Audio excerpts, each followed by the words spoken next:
네, 자, 우리 101회, 100회죠, 100회? 100회 특별회차 문제를 풀어보도록 하겠습니다. 자, 1번서부터 한번 볼게요. 다음 개정 과목의 분류 중 가장 성격이 다른 것은 그랬어요. 그냥 공짜죠? 맞죠? 1번은 뭐 외워야 돼요? 비유동부채? 맞죠? 그래서 우리는 사, 장, 퇴 세 가지 외웠죠? 네. 그쵸? 그래서 사채, 장기차입금, 퇴직급여 충당부채 4번이 정답이 되겠죠? 네. 맞나요? 네. 자, 그 다음 문제 2번. 2번은 대손충당금 문제인데 이거는 조금 별표 쳐두시고 잘 외우셔야 합니다. 시험 문제에 너무 자주 출제가 되는 부분이고 그래서 백호는 매출 채권 잔액의 1%를 대손충당금을 설정한다. 다음 자료를 이용하여 백호가 2022년 말 결산에 인식할 대손충당금 추가 설정액은 얼마인가 그랬나요? 네. 그러면 대손충당금이 첫 번째 얼마 있었죠?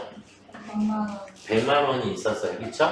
네. 100만 원이 있었는데 우리는 기중에 12월 5일 날 대손이 발생해서 50만 원 대손 처리를 했죠. 네. 그러면 충당금으로 50만 원 갖다 메꿔야 되겠네? 맞죠? 그럼 우리는 충당금이 얼마 남아있다? 50만 원 남아있는 상태이다. 그쵸? 그런데 우리 매출 채권 잔액이 얼마래요? 2억 원. 그럼 2억 원에 대해서 우리는 몇 프로?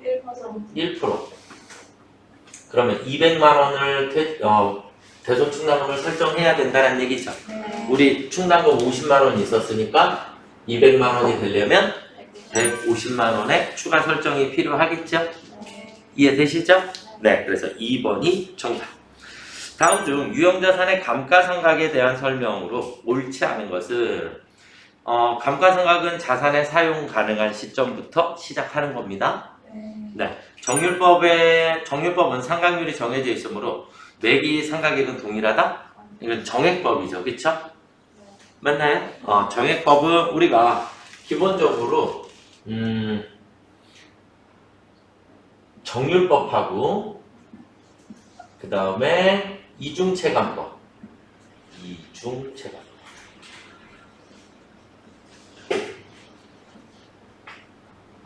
이렇게 둘은 감가상각액이 처음엔 많이 하고 나중에 점점 줄어드는 이런 역할이 되죠, 그쵸? 그리고 우리 정액법은 매년 동일한 상각액을 가지고 간다. 이해되시죠? 이 정도는 여러분들 머릿속에 있으셔야지 되겠고, 그래서 정답은 2번이 되겠고요. 토지와 건물을 동시에 취득하는 경우 이를 개별의 자산으로 취급하여 건물만 감가상각 대상이다. 맞죠? 우리가 감가상각하지 않는 게 뭐뭐 있었죠? 토지하고 건설 중인 자산. 토지와 건설 중인 자산은 감가상각을 한다 안 한다? 하지 않는다. 이 정도도 머릿속에 있으셔야 되겠고요. 각 기간의 감가상각액은 다른 자산의 장부가액에 포함되는 경우가 아니라면 단기 손익으로, 그러니까 감가상각비 비용으로 처리한다 라는 얘기예요. 단기 손익이다 라고 하는 얘기는 수익과 비용으로 처리한다 라는 개념하고 똑같은 얘기예요. 자, 그 다음 문제 4번 재고자산 포함하지 않는 것은 문제 4번도 엄청 중요해요. 문제 4번도 재고자산이다 라고 하는 얘기는 누구 거? 내 거. 재고자산은 남아있는 거, 내 거를 찾아라 이 얘기예요. 아시겠죠? 자, 그러면 재고자산에 포함되지 않는 거, 그럼 내 거가 아니란 얘기네. 내 거가 아니란 얘기는 팔렸단 얘기죠. 맞나요? 그래서 공짜 4번이 정답이고요. 선적지 인도 조건은 선적하면서 소유권이 넘어오죠. 그렇기 때문에 내 거 맞고요. 수탁자가 보관 중인 위탁상품 아직 안 팔렸죠. 그러니까 내 거 맞고요. 이걸 우리는 적송품이라고 하는 거고요. 그 다음에 매입자가 구매 의사를 밝히지 않은 시용판매 상품, 이거 구매 의사 밝히기 전까지는 내 거 맞죠. 이걸 우리가 시송품이라고 하죠. 맞나요? 네, 그래서 정답은 4번. 할부는 장기든 단기든 상관없이 재화를 인도했죠? 무조건 매출로 보게 됩니다. 자, 문제 5번. 다음에 유가증권 관련 거래가 한세의 당기순이익에 미치는 영향은 그랬어요. 자, 그럼 우리가 문제 5번은 유가증권이 나오면 유가증권 이것도 시험 문제 우리가 조금 중요하게 보셔야지 되는 건데 유가증권을 우리가 단기 매매 증권으로 처리하느냐 매도 가능 증권으로 처리하느냐에 따라서 틀리죠. 네. 그렇죠? 그래서 단기 매매 유가증권에 대한 평가가 이루어졌다라고 가정을 하면 평가는 단기 매매 증권은 단기 손익이죠. 단기 손익이 플러스 마이너스가 돼요. 맞죠? 근데 매도 가능 증권은 단기 손익에 영향이 없지요. 맞나요? 왜? 기타 포괄 손익 유계액으로 처리해야 하니까. 매도 가능 증권은. 이해가 되셨나요? 그래서 영향으로 오른 것은 그랬는데 일단 주당 2만원 100주를 취득하고 뭘로 처리했대요? 매도 가능 증권으로 분류를 했으니까 수수료는 원가에 포함해야 하죠. 그쵸? 그러니까 자산이 증가했고 비용이 안 생긴 거예요. 맞죠? 비용이 안 생겼고 공정가치가 22,000원으로 평가가 되는데 평가 상승하거나 평가 하락해도 매도 가능 증권은 손익에 영향이 있다 없다? 없다. 그래서 당기순 손익의 변화는 없습니다. 그래서 정답은 1번이 되겠고요. 무슨 말인지 이해되시죠? 네. 자, 그 다음에 문제 6번은 사채에 관한 설명이다. 올바른 것은 그랬어요. 그럼 우리가 사채는 우리가 짧게만 정리를 한번 해볼게요. 사채를 발행한다 그러면 우리는 대변에 사채가 생기죠. 그쵸? 차변에 돈이 들어오게 될 거고 맞나요? 그리고 우리는 이 사채의 금액이 무조건 무슨 금액으로? 액면 금액으로 기록이 된다. 맞나요? 돈이 남을 수도 있고 모자랄 수도 있는데 돈이 남으면 우리는 사채 할 증발행 차금이라 하고 돈이 모자라면 사채 할인 발행 차금이라고 한다. 맞나요? 그러니까 할인이나 할증은 이자율에 따라서 틀려지는 거죠. 맞나요? 액면 이자율하고 시장 이자율을 비교를 했을 때 액면 이자율하고 시장 이자율을 비교를 한다. 이 둘을 비교를 했을 때 만약에 액면 이자율이 크다. 그러면 우리는 할 증발행이 되는 거고 시장 이자율이 더 크다. 그러니까 내가 지급하는 이자가 적다. 라는 얘기는 할인 발행이 된다. 맞죠?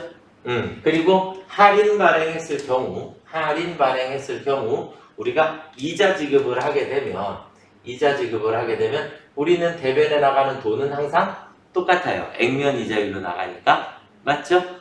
그리고 우리는 할인 발행 차금이 대변으로 없어져야 되죠. 맞나요? 그런데 이 할인 발행 차금의 상가액은 매년 어떻게 된다? 증가한다. 이렇게 배웠고. 그렇죠? 그 다음에 그러면 우리는 차변에 이자 비용이라고 하는 게 생기게 되는데 이 이자 비용은 유효 이자율법을 이용을 해서 상각을 하도록 돼 있고 이자 비용의 금액은 매년 증가한다. 이렇게 배웠어요. 맞나요? 사채 정리를 처음부터 끝까지 다 한 거예요. 그죠? 지금. 맞나요? 그렇게 보시면 될 것 같고 유효 이자율법 적용 시 사채 할인 발행한 경우 사채의 장부 금액은 매년 증가하도록 돼 있죠. 맞나요? 할인 발행했을 때는 왜냐면 사채에서 할인 발행 차금을 빼야 내 장부 금액인데 할인 발행 차금이 매년 없어지잖아요. 조금씩. 그렇죠? 그러니까 빼야 될 게 점점 주니까 사채는 점점 늘어난다라는 개념이 돼요. 장부가는 매년 증가한다. 유효이자율법 적용 시 사채 할인 발행 차금 상각액은 매년 어떻게 된다고요? 증가한다. 유효이자율법 적용 시 할증 발행 차금 상각액도 매년 증가한다. 그래서 3번이 정답이 됩니다. 유효이자율법 적용 시 사채 할증 발행한 경우 사채 이자는 매년 증가. 이자는 매년 나가는 이자는 무조건 동일하다. 그쵸? 내가 지급해야 하는 이자는 매년 동일하다. 돈은 똑같이 나간다. 이건 액면 이자율대로 지급해야 하니까. 그래서 정답은 3번입니다. 그래서 2번하고 3번을 묶으시면 돼요. 할인 발행 차금, 할증 발행 차금, 상각액은 매년 증가한다. 둘 다. 할인 발행이든 할증 발행이든 모두 매년 증가한다. 할증 발행도 여기다 써드릴까? 할증 발행도. 할증 발행은 대변에 돈이 나가요. 이자 지급할 때 돈이 나가고 차변에 가서 할증 발행 차금이 없어지겠죠. 근데 할증 발행 차금의 상가액은 매년 증가하도록 되어 있다. 결국 양쪽의 합은 무조건 같아야 하기 때문에 이자 비용의 금액이 처음에는 크고 나중에 점점점 작아지겠죠. 그쵸? 이런 효과가 생기게 된다. 할인 발행일 때, 할증 발행일 때 차이를 조금 이해를 하고 계시면 될 것 같아요. 아시겠죠? 네. 자, 그 다음 문제 7번. 문제 7번은 영업이익을 계산하라 했죠. 그런가요? 영업이익은 어떻게 구하죠? 영업이익은 매출 총이익에서 마이너스 뭘 빼요? 판관비를 빼주고 나면 그러면 영업이익이 나오는 거죠. 네. 그러니까 우리는 영업이익을 계산할 때는 어떤 비용만 필요하다? 판관비만 필요하다.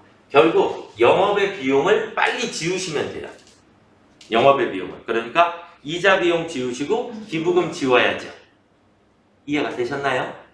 그러면 매출 총이익 100만 원에서 나머지 다 빼주시면 되죠? 네. 맞나요? 그럼 16만 원 빼야 되니까 84만 원이 정답? 네. 네, 4번이 정답이 되겠고요. 재무상태표에 자산이나 부채의 차감 계정, 감가상각抜 대손충당금, 4차 할인 발행 차금, 퇴직급여 충당 부채는 그냥 부채예요. 비유동 부채. 그리고 감가상각抜 건물이나 기계장치에서 마이너스 하는 거죠. 네. 대손충당금은 외상매출금이나 받으러움에서 마이너스 해주는 거죠. 4차 할인 발행 차금은 사채에서 마이너스 해주는 계정이고 이런 걸 우리가 차감적 평가 계정이다 라고 얘기를 하는 거고요. 그래서 정답은 2번이 되겠습니다. 이해가 되셨나요? 네, 자, 그 다음에 문제 9번으로 넘어가 보도록 하겠습니다. 문제 9번은 고정비 변동비인가요? 그쵸? 그러면 그냥 무조건 그려요. 고정비, 변동비. 맞죠? 그래서 고정비와 변동비를 그려놓고 고정비는 단위당 원가가 감소하고 변동비는 단위당 원가가 일정하다. 직접 노무비는 기본원가에도 속하고 가공원가에도 속한다. 조업도가 감소함에 따라 단위당 고정비는 감소하고 단위당 변동비는 일정하다. 조업도가 감소하면 거꾸로 가는 거죠. 고정비는 일정한 거고 고정비는 점점 증가하는 거죠. 단가가 단위당 원가가 거꾸로 증가하는 거고 변동원가는 일정하게 됩니다. 이해가 되셨나요? 네, 그래서 2번이 정답이 되겠고요. 조업도가 증가하게 되면 그러니까 이렇게 가는 게 조업도가 증가하는 거죠. 그쵸? 조업도가 증가하는 거고 그 다음에 반대로 거꾸로 갈 때는 조업도가 감소한다 이렇게 보는 거야죠. 그쵸? 이해가 되셨죠? 그러니까 조업도가 감소할 때 단위당 원가는 올라간다. 그쵸? 조업도가 증가하면 감소하는 거고 이렇게 구분을 하시면 돼요.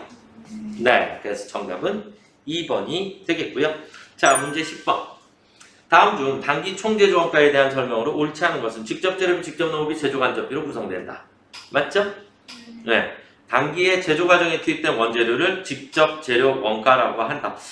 이 부분 때문에 계속 문제가 조금 있어요. 그러니까 재료는 무조건 원재료가 다 무조건 직접이다라고 얘기하기에 조금 애매한 부분이 있습니다. 재료비 그러니까 저희 K랩 전산 세무 시험이 원재료라고 하는 계정 과목을 사용하기 때문에 그래요. 그냥 재료비라고 썼을 때는 우리가 직접비, 간접비의 구분이 필요하다 이렇게 되는데 원재료비라고 쓰기 때문에 조금 논란이 조금 있습니다. 원재료비를 무조건 직접비로 본다.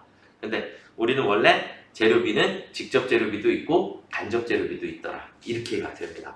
근데 그냥 정답은 3번이었죠. 맞나요? 판매직은 제조원가가 아니라 판매직은 판매비와 관리비여야 하는 거죠.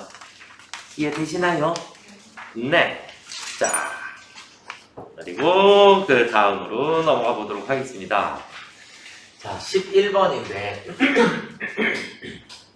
11번은 이쪽에다 풀어볼게요. 자, 우리가 부문별 원가 계산에 대한 자료이다. 보조부문비를 보조부문의 제조간접비를 다른 보조부문에 배부하지 않고 제조부문에만 직접 배분할 경우 수선부문에서 조립부문으로 배부될 제조간접비라 그랬죠? 그럼 일단 우리는 수선부문의 제조간접비가 얼마 있어요? 8만원. 수선부문이 8만원이 있죠? 맞죠? 수선부문이 8만원이 있는데 얘를 조립과 절삭으로 분배를 해야 하나요? 네. 그쵸? 얘를 조립과 절삭으로 우리가 배분을 해야 한다. 결국 얘는 관리 부분으로는 간다 안 간다? 직접 배분법이라고 했으니까 보조 부문끼리는 주고받고 안 한다 그랬죠? 네. 그러니까 관리 부분은 애초에 가면 된다 안 된다? 관리 부분은 가면 안 된다. 관리 부분은 가면 안 되고 그러면 조립 절삭이 4대 4였죠?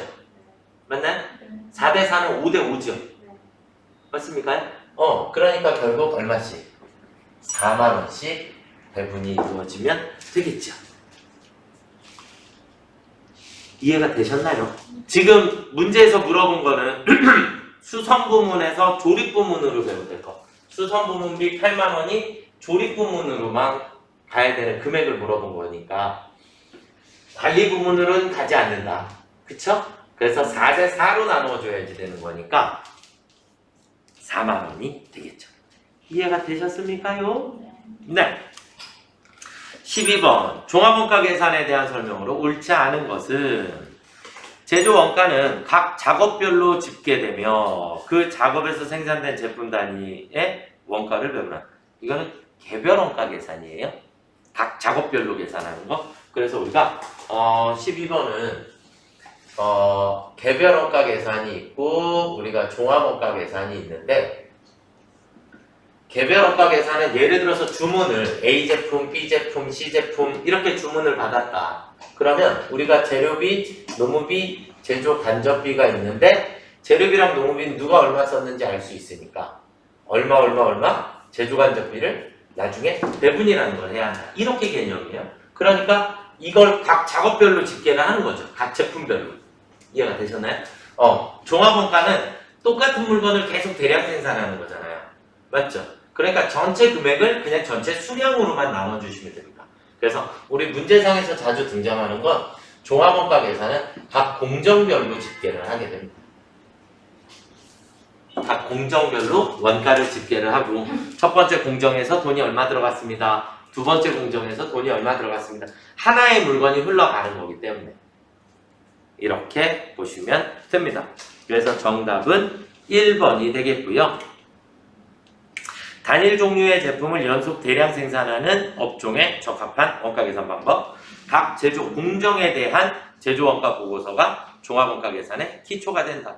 화학, 식품, 제지업 등 산업 분야에 활용된다. 이해가 되셨나요?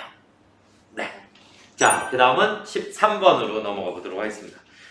부가세법상 대손세 공제 특례에 관한 내용으로 옳지 않은 것은 대손세 공제는 10년 동안 공제를 받을 수 있습니다. 외우셔야 해요. 대손세 공제는 몇 년 동안? 10년이 속한 과세기간의 확정신고기한까지 공제를 받을 수 있고요. 중소기업의 외상매출금으로서 회수기일이 2년 이상 지난 외상매출금은 거래 상대방과 무관하게 대손세 공제, 일반적인 경우는. 그런데 상대방과 무관하게라는 표현이 조금 문제가 있어요. 왜냐하면 특수관계자와의 거래는 안 돼요. 대손 처리를 할 수 없어요. 그러니까 특수관계자가 아닌 나머지 상대방들에게는 2년이 지난 외상매출금은 대손 처리할 수 있다. 이렇게 보시면 됩니다. 대손세 공제는 부가세를 포함한 공급세가의 110분의 10으로 하고요. 당연히 그게 부가세니까. 그쵸? 그 다음 대손세 공제 받은 후 사업자가 대손금액의 전부 또는 일부를 회수를 하면 이걸 다시 뱉어내야죠? 다시 매출세액이 증가를 하게 됩니다. 그래서 정답은 2번이 되겠습니다. 자, 그다음 문제 14번. 부가세 면세되는 재화 용역의 공급에 해당하는 것의 개수는 그랬어요. 수돗물, 연탄. 두 개인가요? 네. 네. 항공기 부가세 무조건 붙고요. 그쵸? 신문도 그냥 신문 자체는 면세인데 광고는 과세입니다. 네. 그래서 두 개. 부가세법상 매입세 공제 가능한 것은 불공차지란 얘기잖아요. 그쵸? 그래서 불공. 그래서 정답은 4번이 되나요? 맞죠? 이런 건 그냥 15번은 공짜였죠? 네, 여기까지 이론을 풀어봤습니다.